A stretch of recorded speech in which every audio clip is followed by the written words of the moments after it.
तो दोस्तों welcome back your YouTube channel goal of life with study.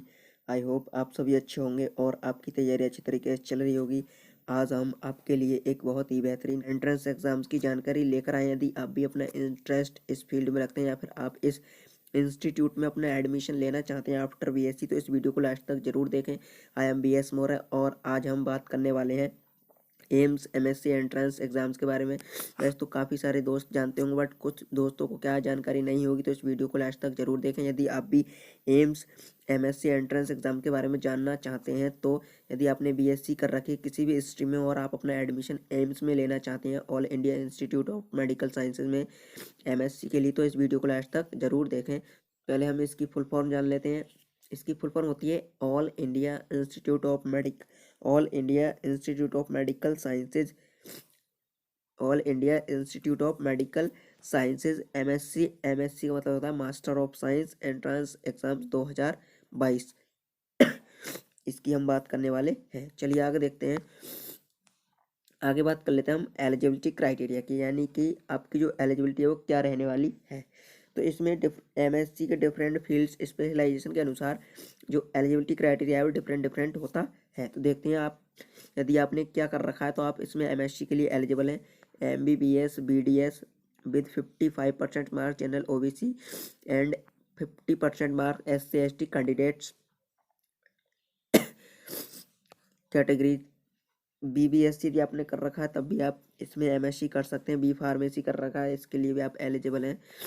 और आपने यदि बैचलर ऑफ फिजियोथेरेपी कर रखा है या फिर BSc degree of minimum 3 years duration any subject, यानी कि आपने किसी भी सब्जेक्ट में जो 3 इयर्स की बीएससी डिग्री होती है वो कंप्लीट कर रखी, तब भी आप क्या है इसमें कुछ कोर्स के लिए एमएससी में एडमिशन ले सकते हैं। चलिए आगे देखते हैं। बात कर लेते हैं eligibility criteria of MSc perfusion technology, यानी एमएससी परफ्यूजन टेक्नोलॉजी जो कोर्स है उसमें एडमिशन लेने के लिए आपके पास कौन सी डिग्री होनी चाहिए।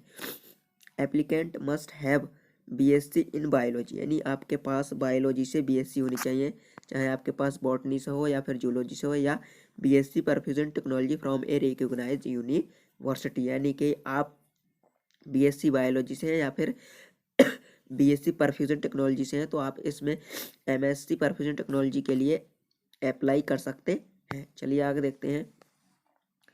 आगे बात कर लेते हैं eligibility criteria for cardiovascular imaging and cardio and endovascular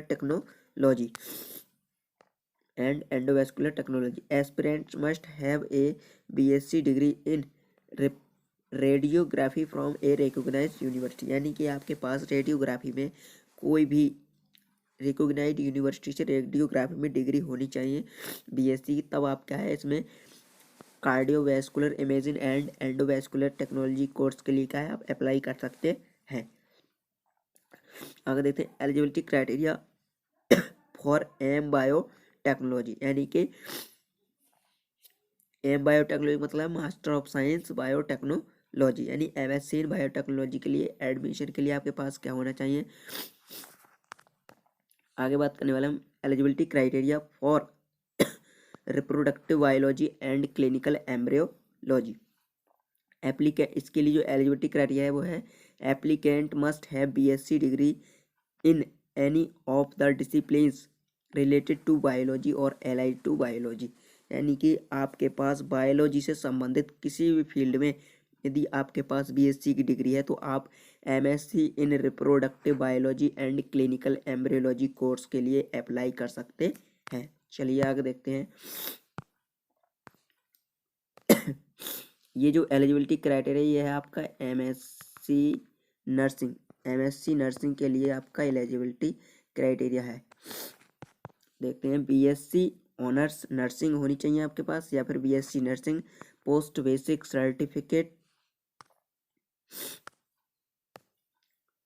post basic BSc nursing 4 years course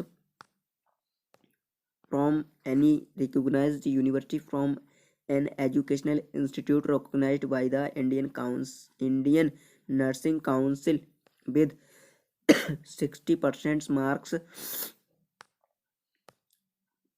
for general OBC candidates, 55% marks in case of SC/ST categories यानी कैंडिडेट्स, यानी कि यदि आप जनरल और OBC कैंडिडेट है तो आपके जो नर्सिंग में, BSc नर्सिंग में या पोस्ट बेसिक नर्सिंग में आपके 60% मार्क्स होने चाहिए, और यदि आप SC/ST हैं तो आपके 55% मार्क्स होने चाहिए। तब आप क्या है इस कोर्स के लिए MSc नर्सिंग के लिए क्या है अप्लाई कर सकते हैं एम्स में MSc नर्सिंग के लिए। और क्या है रजिस्ट्रेशन होना चाहिए आपका as nurse RN registered midwife registered nurse with any state nursing council, किसी भी स्टेट नर्सिंग काउंसिल में आपका क्या है रजिस्ट्रेशन होना चाहिए एज ए नर्स। तब आप क्या है इसमें एम्स में MSc नर्सिंग के लिए अप्लाई करा सकते हैं। चलिए आगे देखते हैं। Eligibility criteria for nuclear medicine technology, यानी कि MSc nuclear medicine technology course करने के लिए आपके पास क्या होना चाहिए। For admission to this course aspirant must have any of the following BSc degree course in nuclear medicine technology from a recognised university, BSc degree with physics chemistry mathematics from a recognised university, या फिर यदि आपने BSc JED-BC zoology botany chemistry या फिर biology की किसी भी field से BSc कर रखी है तब आप क्या है इस न्यूक्लियर मेडिसिन टेक्नोलॉजी कोर्स के लिए क्या है एलिजिबल हैं। चलिए आगे देखते हैं। अब बात करने वाले हम ऑफर्ड एम्स MSc कोर्स, यानी कि जो एम्स है वो कौन कौन से MSc कोर्स ऑफर्ड करता है। तो पहले हम सिंपल MSc कोर्स देख लेते हैं। Anatomy, MSc in anatomy, biochemistry, biophysics, pharmacology, MSc pharmacology, physiology, perfusion technology, reproductive biology, clinical embryology और न्यूक्लियर मेडिसिन टेक्नोलॉजी, और एक रह गया MSc in biotechnology. See master of science in nursing, यानी कि नर्सिंग में जो स्पेशलाइजेशन है वो ये होते हैं कार्डियोलॉजिकल या CTBS nursing, neuro science nursing, oncological nursing, nephrological nursing, critical nursing, psychiatric nursing. ये क्या है आपके MSc नर्सिंग के स्पेशलाइजेशन के कोर्स होते हैं, यानी कि आप MSc नर्सिंग इतने फील्ड्स में क्या है कर सकते हैं एम्स के द्वारा। चलिए आगे देखते हैं। बात करने वाले हम एग्ज़ाम पैटर्न की, यानी कि जो आपका एग्ज़ाम पैटर्न है वो क्या रहता है। चलिए देखते हैं। Mode of exam online CBT, यानी कि जो आपका एग्ज़ाम है वो CBT बेस्ड होता है, कंप्यूटर बेस्ड एग्ज़ाम होता है।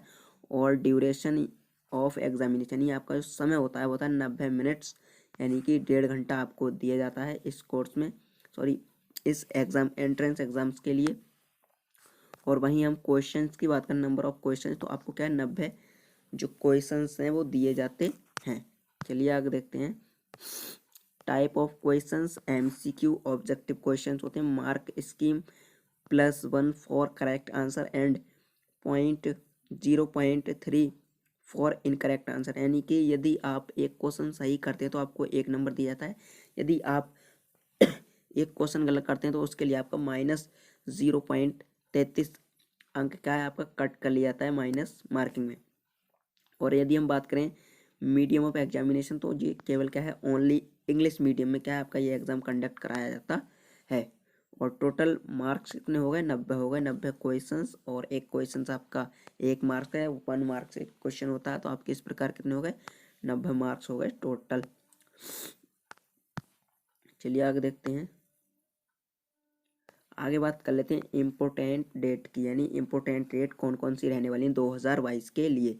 तो AIIMS MSc entrance exam 2022 date की यदि हम बात करें 12 मार्च से लेकर 31 मई 2022 तक, और ये डेट क्या है आपकी टेंटेटिव है, ये डेट आपकी क्या है एक्सटेंड हो सकती है, या फिर पहले भी आपके 12 मार्च से हम कह सकते हैं मार्च स्टार्ट होते हैं, फिर आपके क्या ये एप्लीकेशन फॉर्म वो स्टार्ट हो सकते हैं। तो ये क्या है टेंटेटिव, ये पिछले जो वर्ष थे उनके अकॉर्डिंग क्या है ये आपके आंकड़े दिए जा रहे हैं, और जैसे ही इसका नोटिफिकेशन आता है 2022 का हम आपको क्या है पूरी जानकारी देने की कोशिश करेंगे। यदि आप इसके नोटिफिकेशन के बारे में जानना चाहते हैं तो हमारे चैनल को अभी सब्सक्राइब कर लें।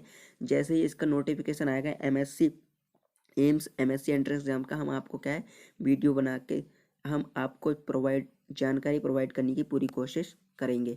एडमिट कार्ड की यदि हम बात करें तो एडमिट कार्ड आपके 19 जून 2022 को क्या है शो हो जाएंगे। और वहीं हम बात करें एम्स एमएससी 2022 एग्ज़ाम डेट तो 27 जुलाई, यानी आपका जो एग्ज़ाम है वो 27 जुलाई या फिर 30 जुलाई या फिर कह सकते हैं अगस्त में भी जा सकता है। ये क्या है टेंटेटिव क्या है डेट्स हैं ये सभी। बात कर लेते हैं एप्लीकेशन फ़ीस की, यानी कि आपकी एप्लीकेशन है वो फीस एप्लीकेशन फ़ीस क्या रहती है। तो फॉर जनरल कैटेगरीज कैंडिडेट्स 1500 रुपये और अदर बैकवर्ड कैटेगरीज ओबीसी के लिए बात करें ओबीसी के लिए भी क्या है 1500 रुपये रखी जाती है फीस। और वहीं हम बात करें एससी और एसटी कैंडिडेट के लिए उनके लिए क्या है ये फीस 1200 रुपये रखी जाती है। और जो फॉर डिसेबल्ड कैंडिडेट होते हैं पीडब्ल्यूडी कैंडिडेट्स होते हैं उनके लिए क्या है नो चार्ज, यानी उनके लिए कोई भी फीस नहीं होती है। वो क्या है बिना फीस के क्या है इस एप्लीकेशन फॉर्म को फिल कर सकते हैं। यदि आप इस एग्ज़ाम्स के बारे में जैसे ही इसका नोटिफिकेशन आता है जानना चाहते हैं तो हमारे चैनल को भी सब्सक्राइब कर लें। जैसे ही इसका 2022 के लिए एम्स एमएससी एंट्रेंस एग्जाम का नोटिफिकेशन आएगा हम आपको जानकारी देने की पूरी कोशिश करेंगे। तो आज की वीडियो में इतना ही, मिलते हैं अगली वीडियो में, तब तक के लिए धन्यवाद। जय हिंद।